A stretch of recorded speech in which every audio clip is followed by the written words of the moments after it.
বন্ধুরা আসছি হলাম মিরগঞ্জ ফেরিঘাট। দেখুন এই যে একটা বড় একটা ট্রাক, এটাতে পুরো গাছ লোড করা।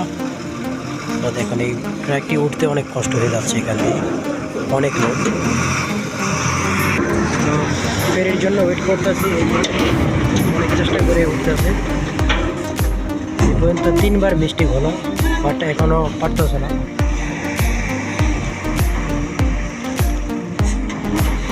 আসলে এইসব খারাপ জায়গাতে উঠতে হলে অনেক শক্তির প্রয়োজন, তাছাড়া আবার অনেক লোড গাড়ি। এখানে দেখা যাচ্ছে এই গাড়িতে অনেক গাছ, দেখুন পুরা গাড়ি লোড। তো এই যে ফেরিঘাটে গাইস, তো ফেরির জন্য ওয়েট করতেছি।